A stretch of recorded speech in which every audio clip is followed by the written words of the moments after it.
चुनाव की तैयारी में नया अध्याय, वोटर सूची में हर नाम जरूरी। देश भर में एसआईआर का दूसरा चरण, पश्चिम बंगाल में उठे सवाल। नमस्कार, मैं हूं आपके साथ शिखा त्यागी और आप देख रहे हैं इंडिया डेली का डिजिटल प्लेटफॉर्म। और मैं हूं आपके साथ तान्या त्यागी। आज हम बात करेंगे एक ऐसे विषय पर जो हर नागरिक के लिए बहुत अहम है। चुनाव का मौसम आते ही सबसे बड़ा सवाल यही उठता है कि हमारी वोटर लिस्ट सही है या फिर नहीं। कौन सही मतदाता है, कौन पुराने रिकॉर्ड में है और कौन गलती से लिस्ट से बाहर रह गया। इस बार चुनाव आयोग ने इस समस्या को दूर करने के लिए एक खास कदम उठाया है, जिसका नाम है एसआईआर, यानी कि स्पेशल इंटेंसिव रिवीजन। बिल्कुल, देश के 12 राज्यों में एसआईआर का दूसरा फेज अब शुरू हो गया है। इस प्रक्रिया के तहत हर वोटर को घर पर एक यूनिक एन्यूमरेशन फॉर्म दिया जाएगा। इसे बूथ लेवल अधिकारी यानी बीएलओ घर घर जाकर पहुंचाएंगे। इस फॉर्म में आपकी सभी वोटर डिटेल्स होंगी।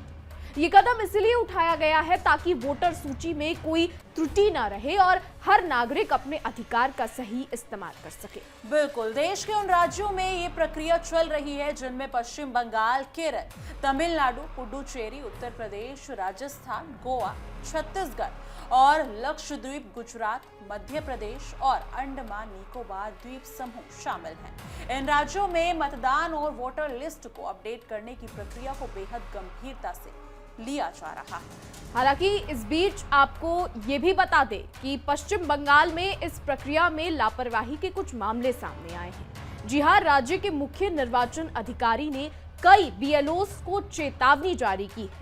आरोप है कि कुछ बीएलओस ने निर्वाचन आयोग के स्पष्ट निर्देशों की अनदेखी करते हुए घर घर जाकर फॉर्म बांटने की बजाय सिर्फ एक ही स्थान पर बैठकर वितरण किया। मुख्य निर्वाचन अधिकारी के कार्यालय ने इस मामले पर कड़ा रुख अपनाया है और साफ कहा है कि अगर किसी अधिकारी की लापरवाही साबित होती है तो उसके खिलाफ कानूनी कार्रवाई की जाएगी। ये सख्ती ऐसे समय में आई है जब पूरे देश में चुनाव आयोग ने दूसरे चरण के विशेष गहन पुनरीक्षण की प्रक्रिया को लेकर पूरी तैयारी कर ली है। दरअसल 27 अक्टूबर को ही चुनाव आयोग ने प्रेस कॉन्फ्रेंस के जरिए दूसरे चरण की एसआईआर प्रक्रिया का औपचारिक ऐलान किया था। आयोग ने कहा कि ये कदम इसलिए जरूरी है ताकि वोटर लिस्ट पूरी तरह सही और अप टू डेट रहे और कोई भी नागरिक अपने वोटर अधिकार से वंचित ना रहे। मतदाता सूची के विशेष गहन यानी कि पुनरीक्षण यानी कि एसआईआर की शुरुआत 4 नवंबर से हो गई। इसी क्रम में पश्चिम बंगाल की मुख्यमंत्री ममता बनर्जी ने कालीघाट स्थित आवास पर भी एक पीएलओ गणना फॉर्म लेकर पहुंचे और उन्होंने वहां एक फॉर्म सौंप दिया। इस मौके पर मुख्यमंत्री ममता बनर्जी ने दावा किया कि उन्होंने खुद फॉर्म नहीं भरा है।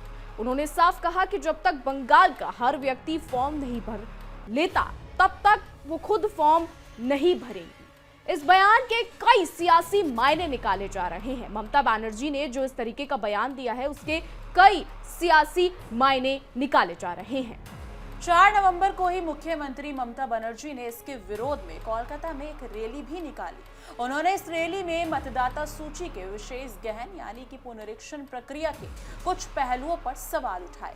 ये विरोध इस बात की ओर इशारा करता है कि एसआईआर प्रक्रिया की जवाबदेही और पारदर्शिता को लेकर कुछ सवाल उठ रहे हैं। लेकिन चुनाव आयोग ने ये स्पष्ट किया है कि ये प्रक्रिया पूरी तरह कानूनी और पारदर्शी है। हर बीएलओ को निर्देश दिए गए हैं कि वो घर घर जाकर फॉर्म वितरित करें और किसी भी गलती या लापरवाही की स्थिति में कार्रवाई होगी। आयोग का उद्देश्य केवल ये है कि सभी नागरिक अपने मताधिकार का सही इस्तेमाल कर सके। बिल्कुल, एसआईआर प्रक्रिया के तहत हर वोटर को घर घर एम्यूलिनेशन फॉर्म दिया जाएगा। इसमें नाम, पता और अन्य जरूरी जानकारियां शामिल होंगी।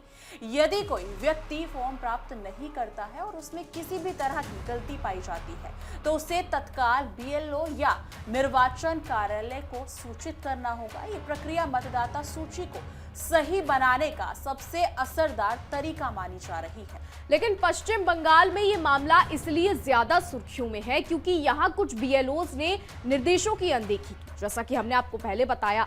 हालांकि चुनाव आयोग ने स्पष्ट किया है कि सभी बीएलओज को कड़ा पालन करना होगा।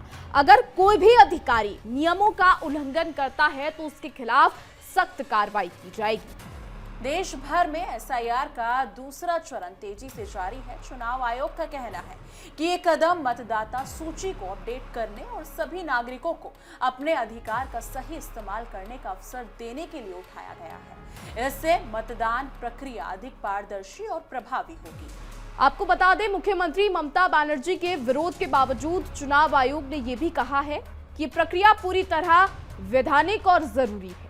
सभी नागरिकों को अपने घर पर आने वाले इन्यूमरेशन फॉर्म को भरकर लौटाना होगा ताकि उनकी जानकारी सही ढंग से रिकॉर्ड में दर्ज हो सके।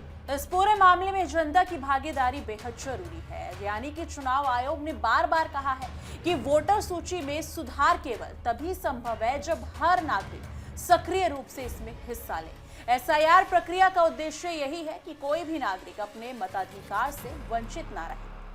बिहार में इस वक्त चुनाव चल रहे हैं। दूसरे फेज की वोटिंग कल होने वाली है और एसआईआर प्रक्रिया इसे और मजबूत बनाने का प्रयास है। पश्चिम बंगाल, केरल, तमिलनाडु, यूपी और अन्य राज्यों में यह प्रक्रिया चल रही है। सभी नागरिकों को अपने फॉर्म को भरकर सही तरीके से जमा करना होगा जिससे आगे की प्रक्रिया सही तौर पर की जा सके। चुनाव आयोग ने जब बिहार विधानसभा चुनाव से पहले राज्य में स्पेशल इंटेंसिव रिवीजन की प्रक्रिया शुरू की तो संसद से लेकर सड़क तक विपक्षी इंडिया ब्लॉक ने खूब बवाल काटा। बिल्कुल, एसआईआर के दूसरे चरण के खिलाफ विपक्षी दलों में वही जोश और उत्साह नजर नहीं आ रहा है।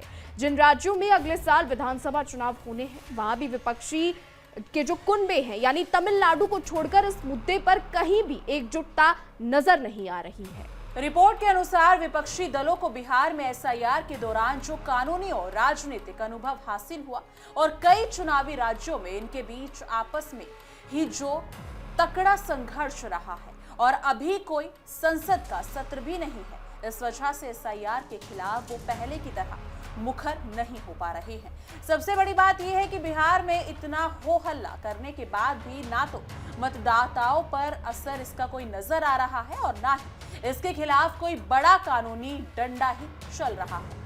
आपको बता दें कि तमिलनाडु में डीएमके एसआईआर के खिलाफ सुप्रीम कोर्ट पहुंची भी है, लेकिन इसे चुनाव से पहले एक सियासी संदेश देने की कोशिश से ज्यादा कुछ नहीं समझा जा रहा है।